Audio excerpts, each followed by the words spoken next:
Mas também tem uma outra resposta que a gente cai sempre, tipo, sempre existiu. Essa também é problemática, porque se sempre existiu, sempre vai existir. Se sempre vai existir, vamos conversar sobre outra coisa que a gente não tem nada para fazer. A gente não vai conseguir mudar isso.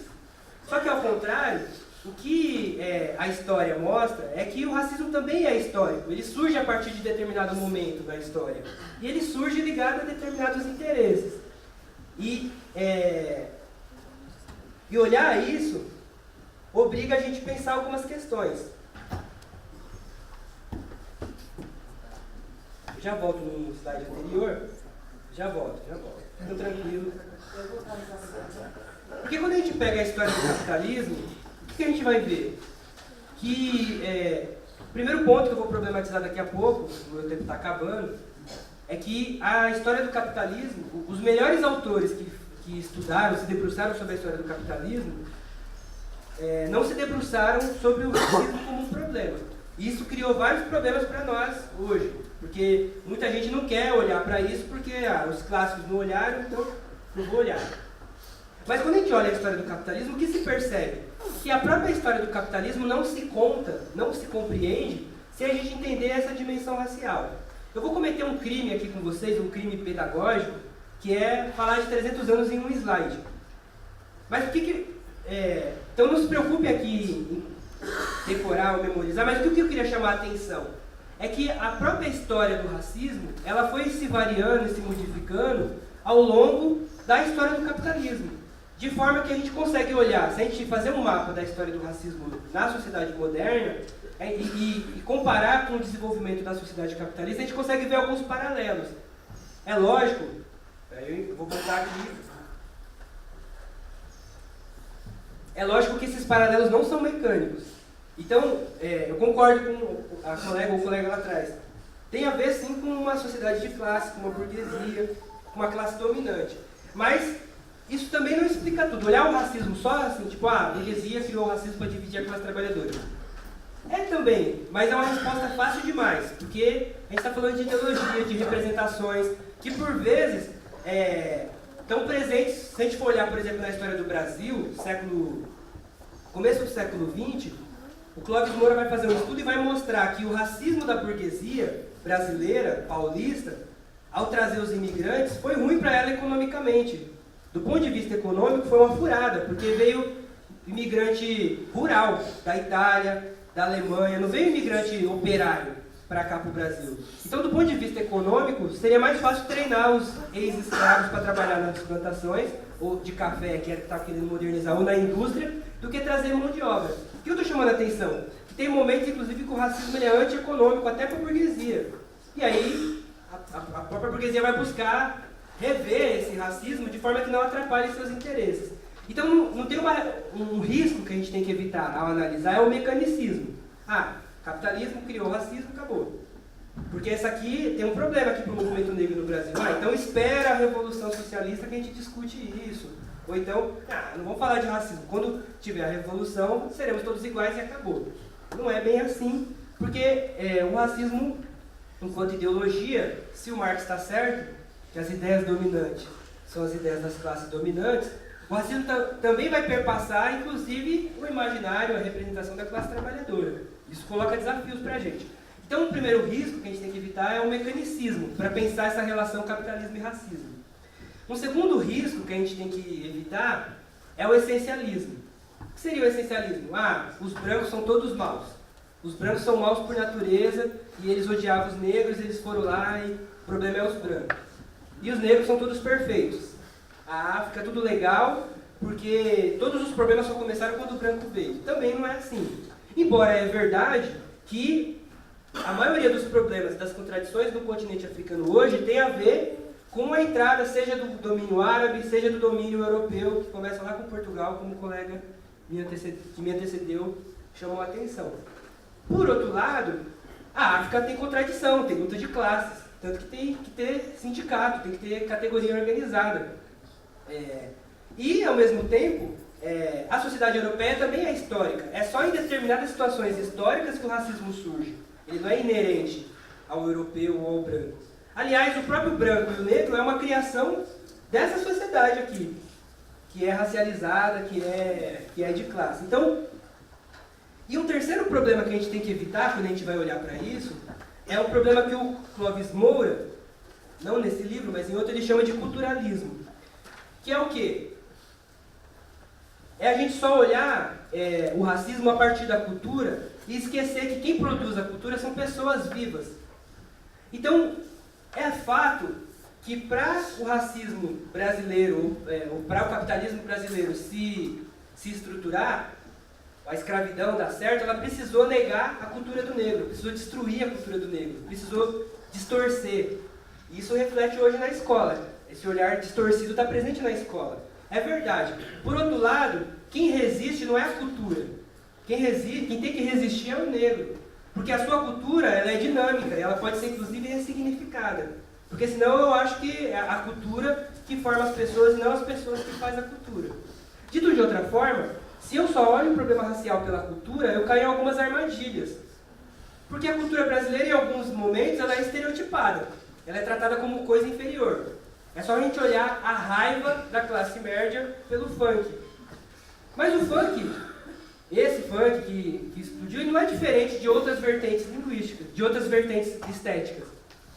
Mas por que existe tanto nojo em relação a isso? Então é lógico que a cultura africana e afro-brasileira ainda é estigmatizada. Mas tem momentos que ela é símbolo nacional, o Clóvis Moura vai falar. Inclusive, algumas pessoas saem da elite e vão lá para desfilar e vão participar daquilo. O que ele está chamando a atenção? Isso é ruim? Não, não é isso que ele está problematizando. O que ele está problematizando é que isso não significa que o racismo acabou só porque em alguns momentos específicos a cultura negra é lembrada como expressão nacional. Até porque essa pessoa que vem aqui, ela vem com dinheiro, ela vira destaque. Não sei como é que é em São Bernardo, mas vamos olhar a história do Carnaval São Paulo-Rio. Essas pessoas vêm e serão destaque. Mas quando acaba o Carnaval, ela vai para um lugar social, econômico, político, diferente do cara que está empurrando o carrinho ou da mulher que construiu a fantasia dela. Então, olhar a questão racial só pelo elemento cultural é importante, porque o racismo também perpassa a cultura. Mas se eu esqueço que a cultura é feita por pessoas e que só valorizar a cultura não resolve por si só o problema das pessoas, eu caio no que ele chama de culturalismo. Dá para entender? E isso é uma questão importante, porque tem correntes e correntes que vão esquecer as pessoas e vão preservar a cultura. Só que cultura é essa? Para eu preservar a cultura sem pessoa, eu preciso enlatar essa cultura. Eu preciso... Aí é só você ir... Vocês me batem, mas tem uns maracatu lá em São Paulo lá que, pelo amor de Deus. Mas o que é isso? Essa tentativa de salvar a cultura, inclusive passando em cima das pessoas. Porque às vezes é uns playboyzinhos que vai lá pro Pernambuco lá, faz uma oficina de uma semana com o mestre não sei quem, e volta aqui sendo professor, mas já avisa. Não tem nada a ver com esse negócio de macumba, não. Fica tranquilo. Então, o que o Clóvis Moura está chamando a atenção? É que, por detrás do debate da cultura, há uma armadilha, que é a ocultação da discussão da luta de classes. Onde estão as pessoas que produzem a cultura? Qual a relação que elas estão permeadas? Qual a relação, inclusive, de poder que se coloca? Isso não significa deixar de lado o debate da cultura, que continua sendo muito importante. Então, essas são algumas questões. A gente volta aqui para o slide dos 300 anos. Porque quando a gente olha a história do capitalismo, a gente vai perceber que, vamos pensar no primeiro momento, século XVI, Portugal chega lá no litoral africano, inclusive os europeus, nesse primeiro momento aqui, eles não conseguem entrar no continente africano. E não conseguem mesmo porque não tinham poder para isso, eles ficam mais no litoral. Mas esse momento aqui do mercantilismo foi o primeiro momento do capitalismo, foi um momento fundamental para o que o Marx chama de acumulação primitiva de capital, que sem esse processo não teria industrialização. A industrialização ela foi possível porque houve um momento anterior de acúmulo de riqueza e de poder por parte da burguesia europeia, das potências europeias. Mas esse mercantilismo ele não era só o mercado do europeu lá, mas ele era principalmente colonização. Não dá para pensar o mercantilismo e muito menos a acumulação de capital sem a gente olhar para a colonização das Américas, com força de trabalho africana. Só que tem um cara chamado Caio Prado Júnior, fundamental, leitura obrigatória para quem quer olhar esses nomes, ele vai falar que não é possível pensar a colonização sem olhar para a escravidão. Porque a colonização exige um tipo de força de trabalho, força de trabalho, a gente está falando aqui de trabalho e luta de classe. A colonização exige um tipo de força de trabalho, um tipo de extração de mais-valia, que não seria possível sem a escravidão. E a escravidão, nesse contexto, por uma série de questões históricas, vai vir principalmente do continente africano. Então, é nesse contexto que o racismo faz parte, inclusive, da consolidação do capitalismo, porque sem racismo, a própria escravidão é insustentável. Eu preciso fazer com que o ser humano se sinta uma coisa, seja tratado como coisa, e não tenha direitos como qualquer um de nós. Mas ainda aqui, no mercantilismo, esse racismo que alimenta a escravidão ainda é um racismo mais primário, inclusive com elementos teológicos. Olha o Feliciano aqui, ó, o índio Feliciano. Por que só o negro? Por que só o africano era escravizado? Porque os caras são amaldiçoados e tal. Tanto que os jesuítas, eles impediam que os índios fossem escravizados. Mas eles não falavam nada sobre os negros. Isso tem que ser dito em tempos de Francisco. Mas, ao mesmo tempo, você tem um tipo de racismo aqui que é muito diferente do racismo que vai vir depois. Por exemplo, quando a gente olha o período da industrialização, e a industrialização já é um momento em que, no caso da Inglaterra, a burguesia se consolida como classe dominante. Não só da Inglaterra, mas a industrialização já reflete um momento em que alguns teóricos chamariam de capitalismo maduro. Já é um momento que o capitalismo se consolida. Só que a mesma burguesia, quando a gente olha, por exemplo, antes dela se consolidar, ela ainda tinha aspirações humanistas, a ideia de que todos somos humanos. É lógico que, se a gente pegar aqui Iluminismo, Diderot, Voltaire, um monte de nome aqui, não sei se eu estou indo pelo caminho certo, vomitando esse monte de nome, mas quando a gente olha esse período do século XVIII, os principais pensadores europeus, eles estão pensando no ser humano como um todo. E eles vão dizer que a humanidade é uma só. Só que é lógico, para eles a humanidade é sinônimo de Europa. Quem não é europeu ainda não se humanizou tanto assim como o europeu. Mas eles ainda veem a humanidade como uma só. Só que quando eu vou lá para o século XIX, o discurso muda. É só no século XIX que surge, por exemplo, uma coisa chamada racismo científico, ou darwinismo social. É só no século XIX que aquele discurso, que embora ainda fosse eurocêntrico, de que somos todos humanos, no século XIX esse discurso cai por terra. E aqui volta a ideia de que o negro é biologicamente inferior. A pergunta é, o que acontece do século XVIII para o XIX que faz a burguesia europeia mudar o discurso? Esse é um ponto para a gente refletir, porque quando a gente vai olhar os debates que estão presentes aqui durante o século XIX, a gente tem uma questão interessante no século XIX, por exemplo, na década de 40, que são as guerras operárias. Os trabalhadores que ajudaram a burguesia a tomar o poder aqui na Revolução Francesa, que lutaram pela igualdade, liberdade e fraternidade, logo depois que a burguesia toma o poder, eles vão falar, opa, não era liberdade, igualdade? Então eu também quero melhor condição de trabalho, eu também quero viver bem, também quero... Aí os caras, opa, mas não é tão igual assim, porque alguns não podem ser iguais, porque nós somos naturalmente diferentes. É só aqui, depois que a burguesia se consolida, que começam a surgir, lógico que já havia um ou outro pensador que trazia esse debate, mas é só aqui que começa a surgir a ideia de que os seres humanos não são um só e são biologicamente diferentes.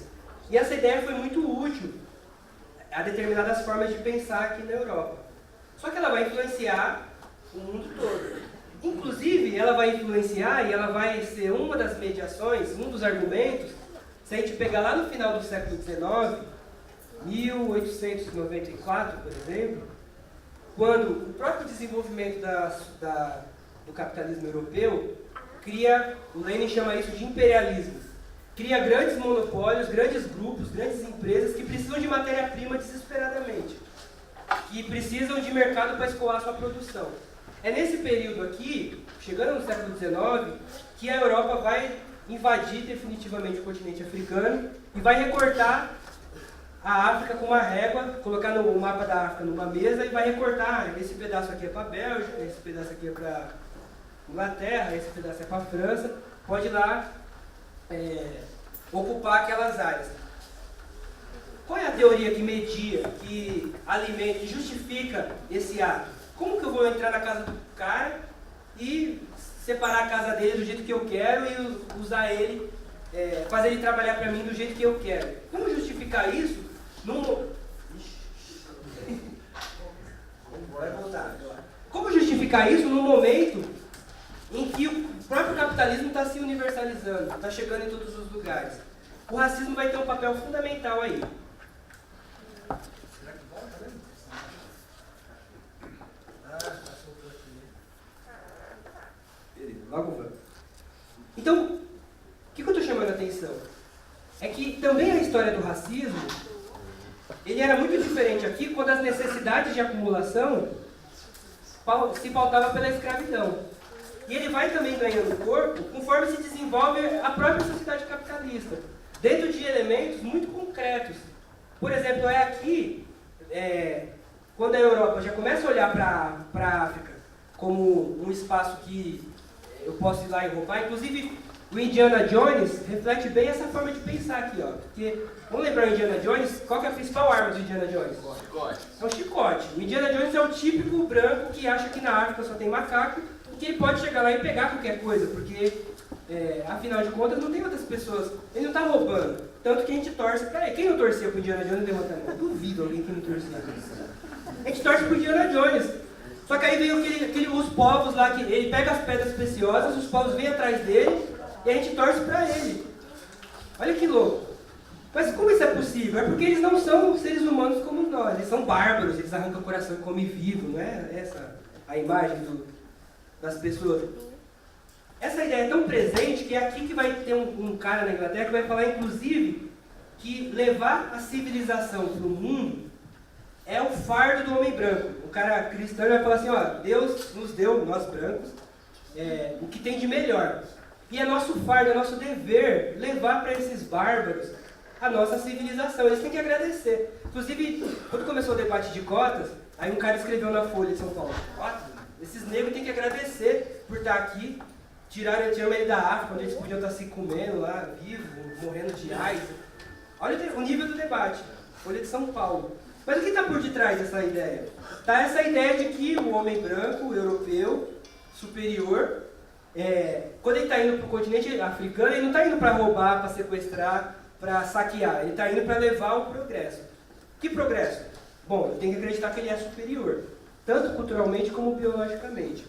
Então, se a gente pegar, por exemplo, a elite brasileira, do final da escravidão, comecinho da República, quando está se discutindo o projeto de nação brasileira, são esses caras que a elite está estudando, porque a elite brasileira estudava na Europa, estudava nos Estados Unidos, na Alemanha. É esses caras que eles estão lendo. E é a partir daí que eles vão organizar as políticas públicas brasileiras, no começo do século XX. O projeto de nação brasileira é pautado por essa ideia. Então, de novo, olhar para a sociedade brasileira sem fazer esse debate é não entender o Brasil. E muita gente famosa foi por esse caminho. Mas o que eu estou chamando a atenção aqui? É nesse período também que vai surgir uma disciplina, comecinho do final do 19, chamada eugenia. O que a eugenia previa? Era uma ciência que tentava controlar, garantir que só as pessoas com qualidades nascessem e as pessoas degeneradas não reproduzissem. Então, a eugenia vai surgir como ciência na Europa, mas vai se espalhar rapidamente para os Estados Unidos, Alemanha, Noruega, Suécia. E qual é a ideia da eugenia? Evitar que os degenerados se reproduzam e incentivar o nascimento dos bem-nascidos. É essa teoria da eugenia que vai ser fundamental, por exemplo, se a gente pensar na Segunda Guerra Mundial para o nazismo. O que os nazistas fizeram com os judeus? Que chamavam de eutanásia. Os caras matavam os judeus, esterilizavam e incentivavam que os brancos, tipo, vamos lembrar do Sai de Baixo? Todo mundo lembra do Sai de Baixo? Aquele programa de comédia, que os louros, os nórdicos, reproduzissem para você reproduzir os melhores e evitar que os piores Um país que levou muito a sério essa política foi a Suécia. E a Suécia matou milhões de pessoas, não só negros, deficientes, judeus, testemunhos de Jeová e principalmente comunistas. Mas o que eu queria chamar a atenção aqui? Por exemplo, a Suécia até hoje, não vou falar um palavrão que tem criança, mas é o banco de esperma. Se você quer comprar esperma para fazer inseminação artificial para o seu filho nascer bonito, louro, bem nascido, vai na Suécia. O banco de esperma mais caro do mundo é o da Suécia.